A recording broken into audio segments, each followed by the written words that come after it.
आज मुझे बजट पे बोलने का मौका दिया आपने। मैं अपनी बात की शुरुआत मेरे क्षेत्र के एक छोटे से गांव पादरिया से करना चाहूंगा। मैं उस गांव की बात कर रहा हूं जहां का हर दूसरा सदस्य आज के समय में फ्लोराइड पानी की वजह से दिव्यांग है। मैं मेरी बात की शुरुआत उस डीएनपी एरिया से करना चाहूंगा जहां पर आजादी के 75 साल बाद भी सड़क, पानी और शिक्षा की भारी कमी है। मैं मेरी बात की शुरुआत उन तमाम पशुपालकों को याद करते हुए करूंगा जिन्हें अभी तक किसी तरीके की कोई चिकित्सा सहायता नहीं मिली, पशुओं के इलाज की कोई व्यवस्था नहीं हुई। मैं मेरी बात की शुरुआत उन युवाओं की उम्मीदों के साथ करूंगा जिन्हें कहा गया था कि साहब आने वाला टाइम रमीना आप रही है बाड़मेर जैसलमेर ना मैं दुबई बना हाँ, पर धीरे धीरे उंगरा सपना चूर चूर हो गया। आज न तारीख रमीना उंगा ना कोई तरीके रोजगार कौन बने। हमारी बात री शुरुआत उंगा तमाम किसान भाइया ना याद करते हुए करी।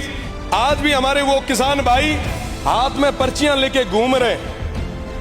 पिछली सरकार ने तो कुछ नहीं दिया जिसकी वजह से वो इस तरफ बैठे हैं। पर मेरा निवेदन मेरे तमाम भाइयों से, समस्त मंत्रीगणों से कि साहब उन किसानों की आवाज को सुनो।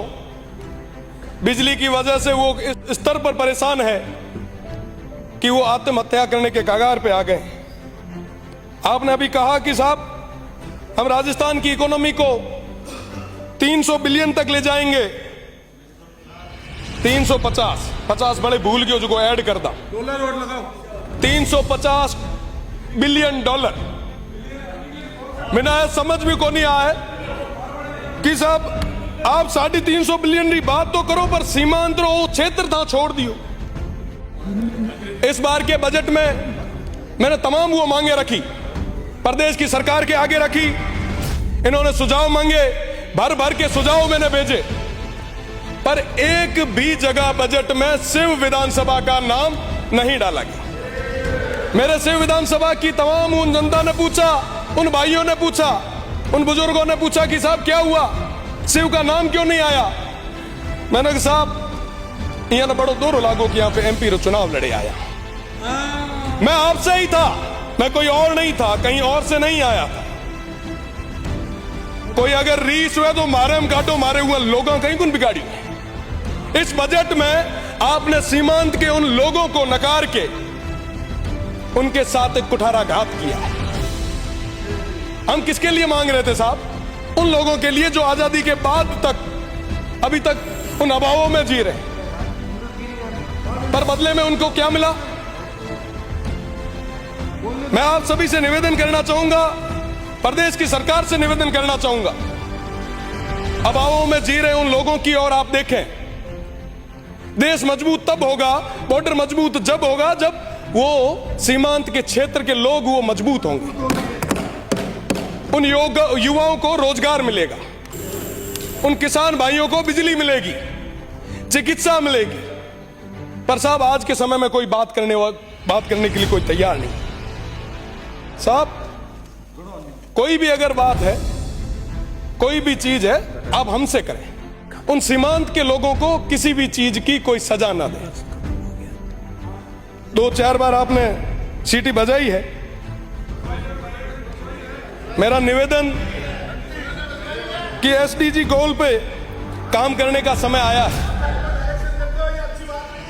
मैं आपसे निवेदन करना चाहूंगा कि आने वाले समय में उन सीमांत के लोगों का विशेष ध्यान रखें। साथ ही साथ शिक्षा और चिकित्सा में हालात बद से बदतर होते जा रहे हैं। सारी सीटें खाली पड़ी है। पानी की कमी इस स्तर पे है कि जो नर्मदा स्कीम 2017 में पूरी होनी थी वो अभी तक पेंडिंग चल रही है। जल जीवन मिशन की अगर मैं बात करूं तो जल जीवन मिशन अभी तक धरातल तक पहुंच ही नहीं पाया है।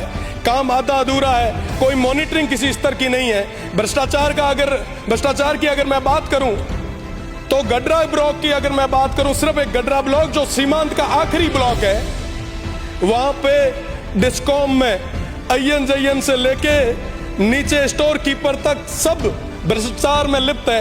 कोई सुनने वाला नहीं है किसान आज खून के आंसू रो रहा है। मेरा निवेदन है कि उस गडरा ब्लॉक में जो कहीं ना कहीं सीमांत क्षेत्र पे है, वहां पे एक बस स्टैंड की जरूरत थी। मैंने कई बार आपकी सरकार से निवेदन किया कि वो देश का आखिरी बस स्टैंड है, आप बनवाएं। छोटी छोटी चीजें हमारे वो जो लोग हैं वो मांग रहे थे, पर आप वर्तमान के इस बजट में दे नहीं पाए। मुझे लगता है साहब कि ये हमारे लिए निराशाजनक बजट रहा। मैं कहना चाहूंगा हमारे लोग काफी परेशान हैं। उन्होंने कहा कि उस क्षेत्र में जाके, उस सदन में जाके कहिएगा जरूर एक लाइन जो को मैं विद्यार्थी परिषद में आता हुआ टाइम कहा करता कि कदम कदम पर लड़े थे तुमसे, कदम कदम पर लड़ेंगे तुमसे, दम है कितना दमन में तेरे, देख लिया है देखेंगे। वो तमाम लोग आज भी तैयार है। मेरा निवेदन रहेगा कि सड़क से सदन तक की इस लड़ाई को आगे ना बढ़ाएं। उन तमाम हमारे सीमांत की लोगों की आवाज को सुने। आप विदाएं दिलाएं। बहुत बहुत धन्यवाद।